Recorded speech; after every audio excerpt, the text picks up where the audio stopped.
যদি এমন কাউকে ভালোবেসে ফেলেন যে একদিন আপনাকে চোখে চোখে আগলে রাখে আর বাকি 4 দিন আপনাকে ভেতরে ভেতরে পোড়ায়, জানবেন সে শুধু প্রেমিক নয়, সে একজন নিঃসন্দেহে নার্সিসিস্ট।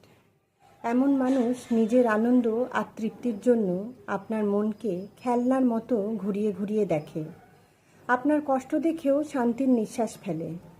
নার্সিসিস্টদের সবচেয়ে ভয়ঙ্কর ব্যাপার হলো প্রথম দেখায় আপনি বুঝতেও পারবেন না।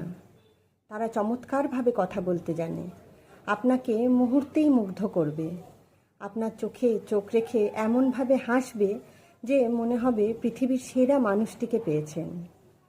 তারা হয়তো খুবই স্মার্ট, বুদ্ধিমান আর সবার মন জয় করতে ওস্তাদ, কিন্তু কাছ থেকে দেখলে বোঝা যায় এরা আসলে ভয়ঙ্কর এক ধরনের খেলোয়াড়। আপনার অনুভূতিগুলো আস্তে আস্তে তারা তাদের মুঠোয় পুড়ে নেয়, আপনাকে নিজের মতো করে ভাঙে, গড়ে। যখন এদের আসল রূপ দেখবেন তখন আবিষ্কার করবেন একেবারে ভিন্ন একজন মানুষ, যার মনে দয়া নেই, যিনি কেবল নিজের স্বার্থটুকু দেখেন। বিশ্ববিখ্যাত মনোবিজ্ঞানীরা বলেন নার্সিসিস্টরা এক ধরনের দ্বিমুখী জীবনযাপন করে। বাইরে মানুষকে দেখায় তারা কত মানবিক, কত সৎ আর কেয়ারিং, কিন্তু নিজের ঘরের দরজার ভেতর তারা হয়ে ওঠে হৃদয়হীন, স্বার্থপর আর নির্মম এক সত্তা, যা শুধু প্রিয় মানুষকে কষ্ট দিয়ে আনন্দ পায়।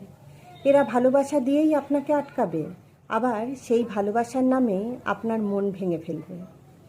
যখন আপনি এদের কথার বা ইচ্ছের বিরুদ্ধে দাঁড়াবেন তখনই বুঝতে পারবেন তাদের আসল রূপ। আপনার চোখের জল, কাকুতি, মিনতি কিছুই তখন আর ওদের কাছে দাম পাবে না। সবচেয়ে কষ্টের জায়গাটা হলো এরা কখনো পরিবর্তন হয় না। এরা মনে করে তাদের কথাই সঠিক, তারা সবার চেয়ে আলাদা আর বিশেষ।